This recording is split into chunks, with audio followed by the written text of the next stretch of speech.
Hi friends, welcome to Telugu defence news. ప్రపంచంలో ఉన్న 90% nuclear weapons America, రష్యాల దగ్గరే ఉన్నాయి.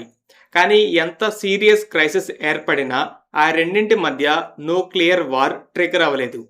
ఒక sudden crisis accidental nuclear war అవ్వకుండా మల్టిపుల్ ట్రీటీస్ అంటే అగ్రిమెంట్స్తో ఒక స్పీడ్ బ్రేకర్ని ఈ రెండు దేశాలు సెట్ చేసుకున్నాయి. ఇవి శత్రుత్వాన్ని స్టాప్ చేయలేవు, నూక్స్ని కూడా తీసేయలేవు. కానీ ఒక పని మాత్రం చేశాయి. డేంజరస్ సిచ్యువేషన్స్లో తీసుకునే నిర్ణయాల్ని స్లో డౌన్ చేశాయి.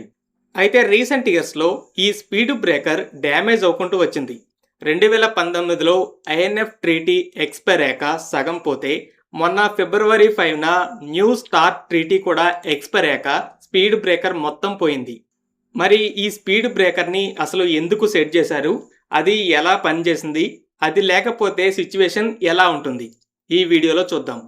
First new start treaty. ఇది నూక్స్ని బ్యాన్ చేయలేదు, కానీ వాటిలో డేంజరస్ కేటగిరీ అంటే డిప్లాయ్ చేసిన నూక్స్ని కంట్రోల్ చేసింది. ఎందుకంటే మన శత్రువు దగ్గర న్యూక్లియర్ వెపన్స్ స్టోరేజ్లో ఉన్నాయనే దానికంటే అవి సింగిల్ బటన్ నొక్కితే మన మీద దాడి చేసేలా డిప్లాయ్ చేసి ఉన్నాయనే ఆలోచన ఎక్కువ ప్యానిక్ని క్రియేట్ చేస్తుంది. ఈ రెండు దేశాల్లో ఒక్కొక్కరి దగ్గర 5,000కి పైగా నూక్స్ ఉన్నాయి. అయితే న్యూ స్టార్ట్ ట్రీటీ ఏం చేసిందంటే, ఒక్కో సైడ్ 1550 స్ట్రాటజిక్ న్యూక్లియర్ వార్హెడ్స్ని మాత్రమే డిప్లాయ్ చేసి ఉండాలి, మిగతా వాటిని స్టోర్ చేయాలి, అలాగే వాటిని 700 డెలివరీ సిస్టమ్స్లో మాత్రమే డిప్లాయ్ చేయాలని రూల్ పెట్టింది. డెలివరీ సిస్టమ్స్ అంటే ఐసీబీఎమ్స్, ఎస్ఎల్బిఎమ్స్, బాంబర్స్. ఒక్కో సైడ్ సుమారు 400 ఐసీబీఎమ్స్ డిప్లాయ్ చేసి ఉన్నాయి. ఎస్ఎల్బిఎమ్స్, బాంబర్స్ కలిపి సుమారు 300. ఈ ట్రీటీ కేవలం రూల్స్ని పెట్టడం కాదు, సంవత్సరానికి 18 సార్లు missile silos, submarine bases, air బేసెస్లో ఇన్స్పెక్షన్స్కి వెళ్ళి రూల్స్ ఫాలో అవుతున్నారా లేదా అని ఒకరినొకరు చెక్ చేసుకోవచ్చు. దీనివల్ల అనుమానాలు లేకుండా క్లారిటీ ఉంటుంది. వేలాది న్యూక్లియర్ వెపన్స్ ఉన్నా కూడా దాడి చేయడానికి ఎన్ని సిద్ధంగా ఉన్నాయనే దానిపై కంట్రోల్ పెట్టింది. దీనివల్ల ఏం జరిగింది అనే దానికన్నా ముందు ఎలాంటి సిచ్యువేషన్స్లో ఎలాంటి అగ్రిమెంట్స్ని పెట్టుకున్నారని తెలుసుకోవాలి. కోల్డ్ వార్లో అమెరికా, రష్యాల దగ్గర 60,000కి పైగా నూక్స్ ఉండేవి. ఆలోచన సింపుల్, మన దగ్గర ఎన్ని ఎక్కువ నూక్స్ ఉంటే శత్రువుని అంత బెటర్గా స్టాప్ చేయొచ్చు. దీన్నే మిలిటరీ లాంగ్వేజ్లో న్యూక్లియర్ డిటరెన్స్ అంటారు. కానీ రియాలిటీలో ఆపోజిట్ జరిగింది. వాళ్ళ దగ్గర ఉన్న వెపన్స్ వల్ల వాళ్ళే భయపడ్డారు. Missile warning systems fake alarms ఇవ్వడం, మిలిటరీ ఎక్సర్సైజ్లని రియల్ అటాక్స్ అని అర్థం చేసుకోవడం జరిగింది.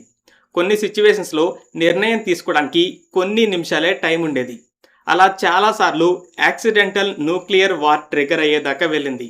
ఇక భయపడి రెండు దేశాల లీడర్స్ కూర్చొని మాట్లాడుకొని ఆర్మ్స్ కంట్రోల్ ట్రీటీస్ని పెట్టుకున్నారు.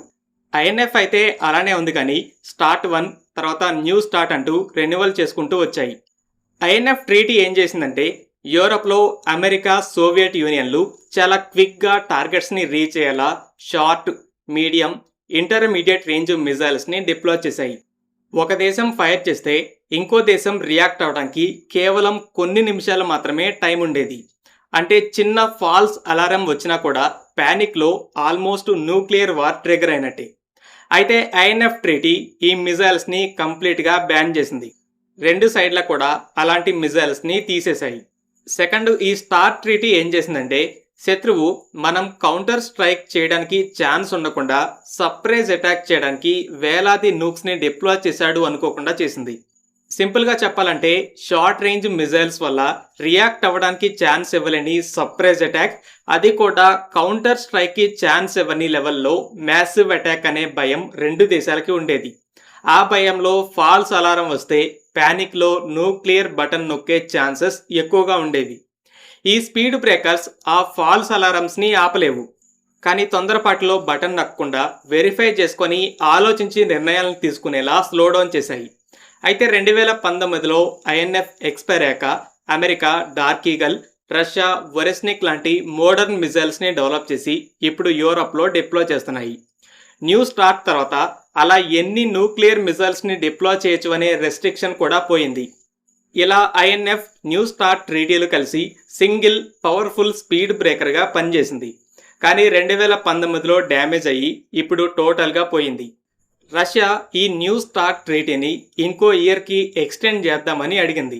కానీ ట్రంప్ దాన్ని రిజెక్ట్ చేశాడు. ట్రంప్ ఏమంటున్నాడంటే చైనా కూడా ఫాస్ట్గా నూక్స్ని బిల్డ్ చేస్తూ న్యూక్లియర్ సూపర్ పవర్ అవ్వబోతుంది. ఫ్యూచర్లో ఎలాంటి న్యూక్లియర్ ఆర్మ్స్ కంట్రోల్ అగ్రిమెంట్ జరగాలన్నా కేవలం అమెరికా రష్యాల మధ్య కాదు, చైనా కూడా అందులో ఉండాలి. 3 దేశాలు ఆ రూల్స్ని ఫాలో అవ్వాలంటున్నాడు. 3 దేశాలు ఉంటే ఐఎన్ఎఫ్ మోడల్లో ఇంకో ట్రీటీ జరిగే ఛాన్సెస్ ఆల్మోస్ట్ లేవు. ఎందుకంటే చైనాకి శత్రువులు ఎక్కువ, బెదిరించడానికి రాకెట్ ఫోర్సే ముఖ్యమైన ఎలిమెంట్. న్యూక్లియర్ డిప్లాయ్మెంట్ని అయితే లిమిట్ చేయడం కొంచెం ప్రాక్టికల్గా ఉంది. సో ట్రంప్ చైనాని ఒప్పిస్తే తప్ప యాక్సిడెంటల్గా న్యూక్లియర్ వార్ ట్రిగర్ అయ్యే ఛాన్సెస్ చాలా ఎక్కువగా ఉంటాయి. ఫ్రెండ్స్, ఈ వీడియో మీకు నచ్చినట్టయితే లైక్ చేయండి. అలాగే మరిన్ని డిఫెన్స్ అప్డేట్స్ కోసం మన ఛానల్ని సబ్స్క్రైబ్ చేసుకోండి.